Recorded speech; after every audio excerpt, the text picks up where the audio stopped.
Another edition of Cambridge InsideOut, the sequel. My name is Susanna Sagat, and My name is Robert Winters. what are we doing today, Robert? Well, we're going to talk about the issues. Ugh, that is such a hard topic.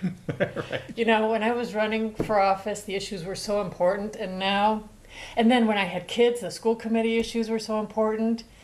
My kids have graduated, so I'm now part of the 90,000 people that doesn't care as much. But now we're talking about city council issues. Yeah, it's a brave new world. All right, go. Teach Yeah. me something.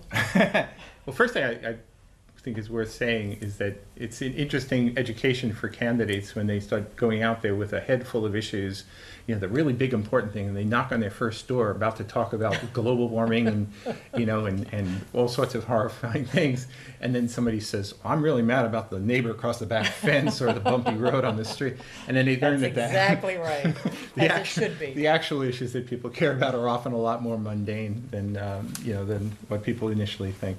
One of the things that I often say, and as I said on previous program, I do it to break the hearts of new candidates, is that voters actually don't care about issues. It's actually not true, not at least not entirely true, but to some degree, I think most voters care about representativeness, and you know they like the sort of the, what do they say, the cut of a man's jib or something. They like the. I don't think they say that anymore. I don't think they say. All right, all right, we'll take that one back. But they want to know that their representatives are people who they can either get along with or count on if there's a problem, whatever. Right. They're not necessarily driven by. Some people certainly are driven by issues, but some people just want to know that there's some competent people in office who can kind of respond as the needs arise. And do no harm. And first do no harm. The Hippocratic oath of politics. All right. Another thing I think is probably worth noting is that when people do talk about issues, they really are very, very specific to individual voters. You know, I guess I was sort of alluding to that earlier, say that if you live on a bumpy street and somebody asks you, what are the big issues? You'd probably say, The bumps. it's infrastructure. You know, we need to do something about road safety. Absolutely. Or somebody's paying $1 gazillion in rent. They say, you know, the biggest issue in this city is affordable housing. You know, and it tends very much to be driven by that. And I think it also, to some degree, There's depends. nothing wrong with that.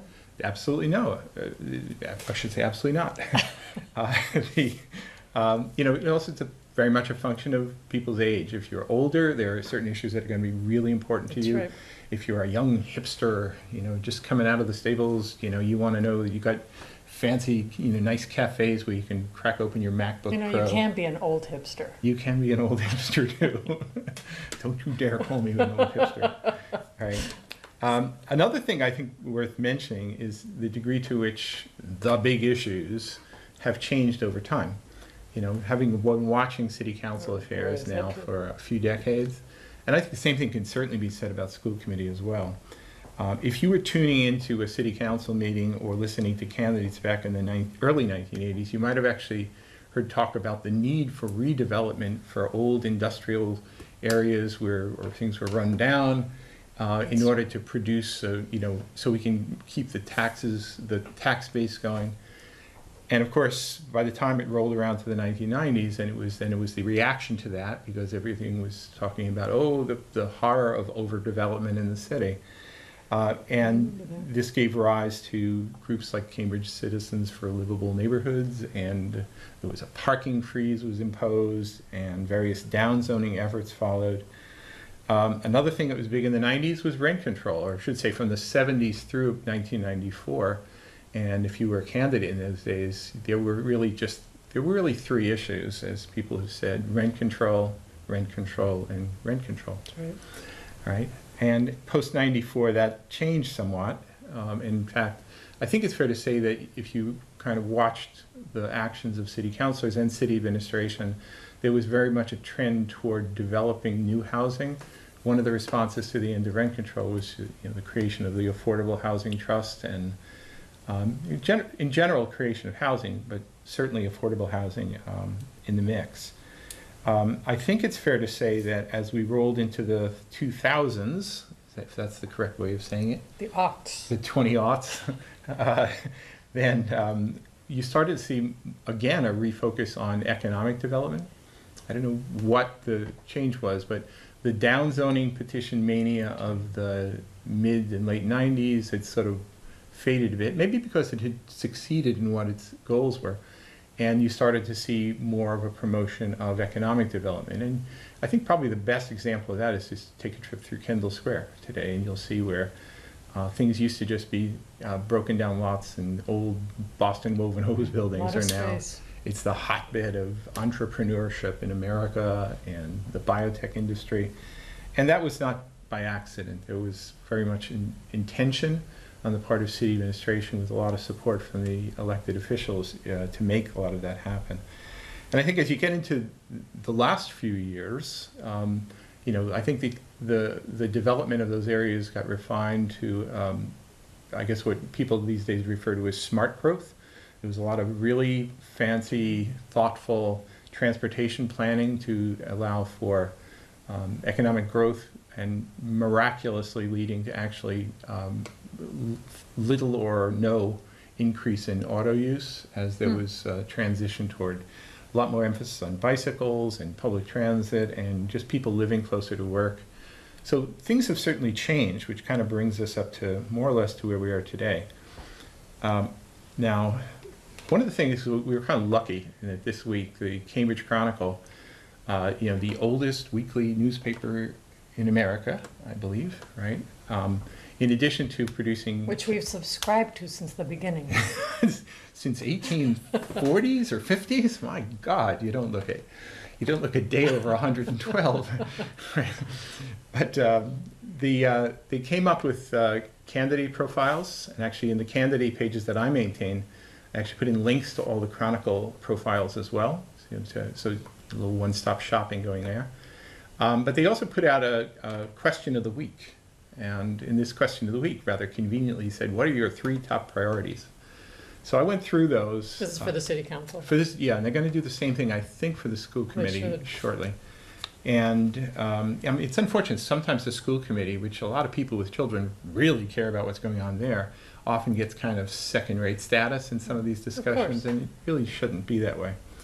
But if you, not so surprisingly, if you were to kind of, I did create a little bit of a grid just on their responses to sort of see what the primary focus was on the various, of the 25 candidates, for example, 15 of 25, and maybe even more, put in some kind of emphasis on development. Now, that was kind of interesting in that they didn't all say the same thing about development. Some people, it was interesting the rhetoric around it. You would hear some people talking about the need to control development, and other times you would see people talking about sustainable development. You'd also hear some emphasis. Have I sort of, have you disappeared here? I've left you. Okay, all right. I don't know how that happened. Right. I took care of switch the buttons here? Oh. Maybe? Is that what happened? Maybe. Oh, there we go. All right. Mirror problem I'm solved. taking care of technology today. Right. Thank you very much. Taking full advantage of the entrepreneurship of Cambridge to master our technology. You get what you pay for. Absolutely. But I think in the development front, you would see you'd see some emphasis on, you hear smart development, which often means growth, but with some wisdom in terms of transportation planning. You see other candidates who are referring to controlled development and limit the biotech industry. So the rhetoric tends to be different. You sort of have to kind of read between the lines, like, what are you really saying there? And typically, again, somebody's going to yell at me for saying this, but smart growth usually means growth with some thoughtful planning to sort of make it work right. That could be housing growth, commercial growth, whatever. When people talk about controlled growth or limiting growth, whatever, they usually are meaning stop it. Just don't build anything. And but anyway, 15 out of 25 candidates at least put some emphasis on that. And in close second was housing. And wait, before you go, yeah. Can I ask you a personal question? I don't know. Well, I'm going to ask it. How much do these candidates, if and when they win and become counselors, how much do they really have an effect on growth and development? I think that it can probably be fairly said that the only real control they have over growth and development is through zoning. you can, for example, pass zoning that says you can only build housing here, or you can only build commercial development. I think the trend you've been seeing in the last few years is to embrace mixed-use zones. So, for example, Kendall Square was always, well, in its latest incarnation, was commercial and business and industry and research and development, with virtually no housing. And now there's a big promotion for housing there. But I think in almost all the zoning packages I've seen in the last few years that come up, it tends to be promoting mixed-use areas. I know that Porter Square is having some growing pains too now. Yeah. So it's all about the zoning and what the councilors pass in a zoning law or revisions. Yeah, and it's kind of a contradictory situation in that even people will say we support smart growth and growth in the vicinity and greater density in the vicinity of public transit. Right. But then, if you actually live close to a square like Central Square or Porter Square or others, where there's a nice, healthy transit station, actually Porter Square has commuter rail and the Red Line. People and a lot of traffic. And then if somebody comes in and proposes to build a building, slightly taller than a barn, people go crazy. Right. So, and these sometimes... Well, the parking issues are a big deal. Where are you going to put all those cars and the pedestrians and... Right, and there is I think there are some lessons learned in what the experience in Kendall Square in recent year, that it is possible to have some growth, and still, if you use a lot of good measures to control parking and transportation, that you can actually not have an inundation of motor vehicles as well. But that's sort of more of an art than a science. Certainly one thing that elected officials cannot really easily do is to, say if people say, we need to have an affordable grocery store in Central Square or someplace else. Yeah. Or we want to have an affordable clothing store or a bookstore. Well, because they can't do it? Well, I mean, you can ask it, but for example, if bookstores have been closing down largely because people browse the books and then buy it online, and I think they do that with a lot of things. So it's become everybody wants good retail and economically diverse retail, but and business industry. Yeah, but making it all work economically is not something an elected official can really make happen so easily. You can create incentives. I think there's some creative thoughts kind of in the horizon here for Central Square, where they're trying to actually create doing things like exempting first floor retail from the zoning calculations so as to make it more economically possible to rent and maintain good retail. But that's kind of experimental. We'll sort of see where that goes. That's very interesting.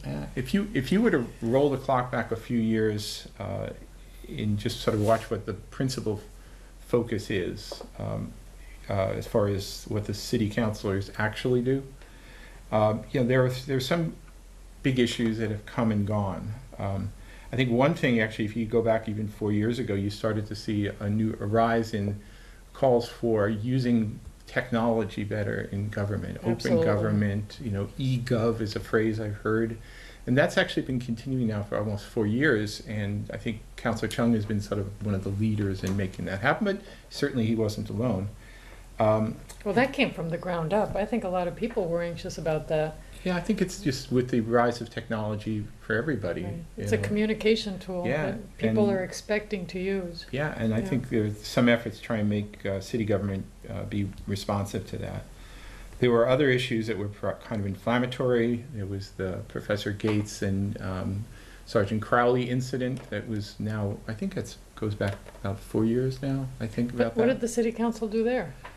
Well, I don't think it was so much that they had anything to do, but the thing is, it was city council to some degree is a sort of a forum where they sort of speak for the community, and so it was an issue, and it lingers to some degree. There were a series of other kind of controversial lawsuits that were big issues, even 2 years ago in the election, and they haven't entirely gone away, but I think if you listen to what the candidates are saying now, they've been somewhat lessened in terms of significance.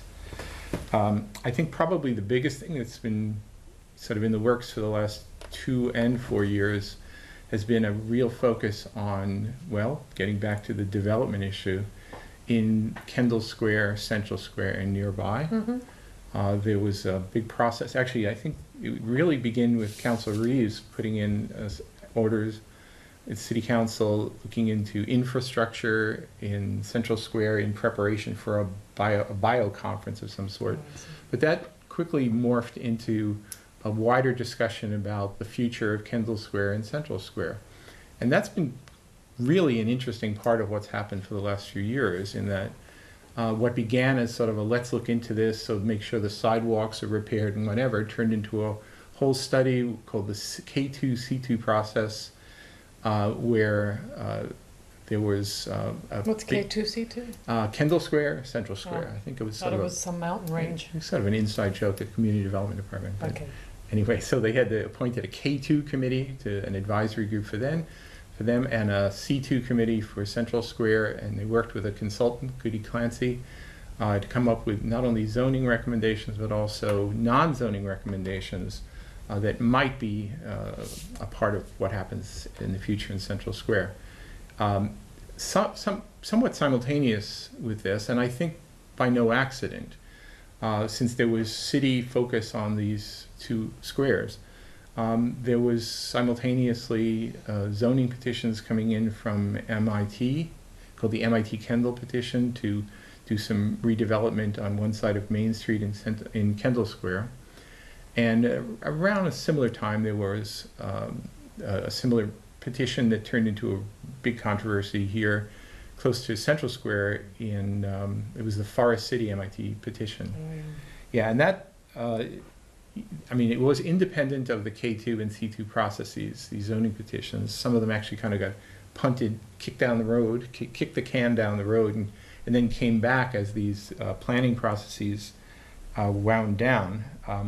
But I think it's fair to say that they became defining issues in terms of even what you're seeing candidates saying now. Some of the focus on some primary focuses you're seeing now amongst candidates, for example, about development, right? I think recently there's been a petition that was introduced in June calling for, I think they refer to it as a net zero petition. Oh, what is that? I heard all about that. Well, it's multi-part, but I think primarily it's promoting the idea of sort of sustainable development, but they basically want to have buildings be so energy efficient as to be able to generate all their own energy on site through solar panels and whatever. That's, for many building uses in Cambridge, that's an impossibility. So you could then have an alternative, which would be to purchase energy through renewable resources to meet the requirements of the zoning. It's still unclear whether that's legally something that can be done. And if you can't do that, then you would be required to purchase what are called renewable energy credits out on the market. And again, that's also not clear whether that's a legal thing that people, it's been interesting watching some of the emerging candidates sort of embracing or rejecting this. There have actually been letters to the Cambridge Chronicle, both pro and con on this. Yeah. But it's been interesting to see those, you get a little bit of a picture about which candidates actually understand zoning and which don't, right? Just sort of based on the rhetoric that they use. So can you deal with this through zoning? I think you can deal with some of it through zoning, certainly green building standards requiring various levels of LEED certified buildings have already been placed into zoning. I think there are some issues about just what you can do in terms of requiring people how they must purchase goods and services, or using zoning to require people to make payments to purchase these various credits. I don't know that's, it's a bit of a point that I've tried to make, which is that there are limitations in zoning and people need to be aware of that. Another big issue that's, I guess this is one of those, maybe it fits into the category of esoterica for those of us who actually pay attention to city council meetings, has to do with something that's kind of a byproduct of some of these zoning petitions, which is that in recent years, whether wise or unwise, there has been a trend toward what they call community benefits packages that come with them. In other words, you are a developer or a business owner and you want to build a little bigger because you need it. Yeah. So you come to the council and you file a petition that says, I want a little more density or a little more height or some other kind of thing, and it goes beyond what a variance would be suitable for. So they negotiate something. So so in addition to, so you put in your proposal, But sometimes the delivery of the votes, the 6 or 7 votes necessary to ordain the zoning petition, rests on whether you make, $1 million of donations to this or that, or maybe you donate some land for some open space, as they did in East Cambridge with the Alexandria petition. And it's a little bit of a strange road to go down, because the perception is that you're essentially purchasing upzoning with, by saying, well, we'll just donate some millions of dollars, right? But It's more than that, though, right? it's often much more than that. But, part of this is actually built into the zoning as well. There are linkage payments that go with a lot of these zonings based on, calculated impacts. But it's become a hot topic amongst city councilors, because there's, for a number of reasons. One is, how do you actually negotiate the money? Or should you be negotiating the money? And another question, which is absolutely unresolved right now, is, let's just say that there's some development in East Cambridge that generates $5 million worth of money for community benefits. Where does that money go? Does it go just to East Cambridge? Does it go to citywide? Right. Well, you've got 9 city councilors, and not all of whom are necessarily representing East Cambridge, so I guess technically everybody's representing the whole city. And so everybody wants a little piece of the action. And there was some controversy. There's still some controversies about where, how that money should get parsed out and in what way. No, they can develop a policy around that, right? They've sort of been doing it, but it doesn't seem as though the current elected officials have been able to sort of come to some consensus around how they would actually want to do it. And that's a bit of an issue. Are there some non-development issues? Yeah, I think one thing, it's more... You have a long list there. I do have a very long list. I could go on for days, I suppose.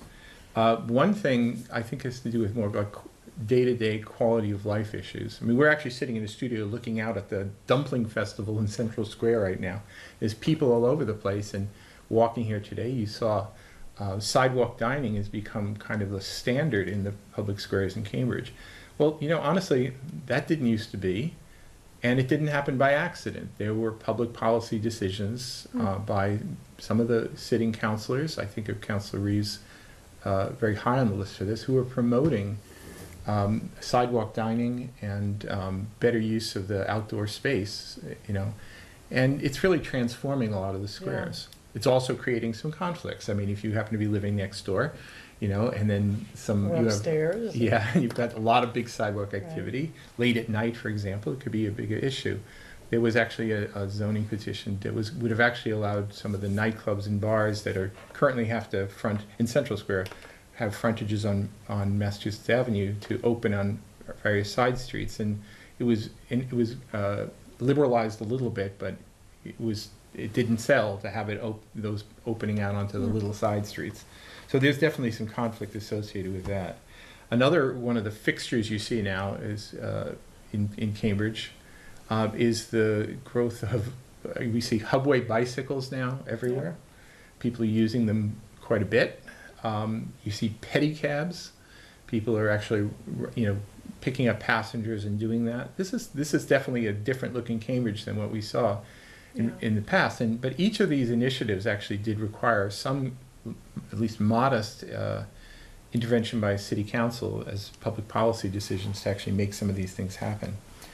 So anyway, those are some things. I think just as in the right here and now, I'd say there were some major zoning petitions that passed in terms of Forest City and whatever. So that's kind of behind us, but it's definitely left some political activism in its wake. There are growing movements now to kind of curtail development. There were certain issues that almost became big defining issues this year that we just slightly missed. Not just a few months ago, a huge issue was this issue whether these ethanol-bearing trains. Oh, that's not gone. It isn't. Do any of the talk about it? It's not gone, but it's sort of put on the shelf temporarily. Wow. That there was legislative action so that it'll probably come back in a few years. Well, say what it is first, because I interrupted you. Right. I'm sorry. There was a proposal for a place over in, I think, Revere that would transport ethanol in relatively long freight trains through Somerville, Cambridge, and many other places that used to come in by barge. It's more cost effective to bring it in by train, apparently, but there was a lot of alarm in a lot of places. And the state legislature did take some action, which didn't make it go away. It may come back in a year or two, but at least in terms of a defining issue to, amongst political candidates this year, it doesn't seem to be having a whole lot of traction right now. Can I make one comment about that? Because Sure. it's really, that's a huge issue around my neighborhood and other neighborhoods that I've walked around. It's not so much, it's not a NIMBY issue, it's not in my backyard. It's more of a, let's make sure it's as safe as it possibly can be and get the safest trains and make sure that it's done the safest possible way. And it costs money. And, That's right. Business doesn't want to pay for it, and so it's going to end up that cities and towns are going to have to pay for it. It's a huge issue. It's a huge federal issue. And when the legislature tried to come up with a resolution, the governor pretty much said, wait 2 years. And so that's going to be hitting home very soon. That's right. So whoever's an elected official, whether in city council activity or in lobbying with the state level, we'll be hearing it again. So those who are elected will have to confront that in the future. Well, we're kind of winding down a bit on time here, so I'll just sort of throw in a little bit of a sampler of some other issues that are kind of hot right now. Go to it. One is there was a building that came about as part of a zoning negotiation in East Cambridge called the Foundry Building. Some people would like to see that turned into an art center. There was a recommendation that it just be sold and then the proceeds be used to support other programs. So that's definitely in the offing. I think there was some controversy over the school department budget during the budget hearings this year. I think it has something to do with future building plans, but that's a big issue. Since we're going to talk about the school committee in our next one. We have to sign on now, though. I think right now, okay? So Cambridge Inside.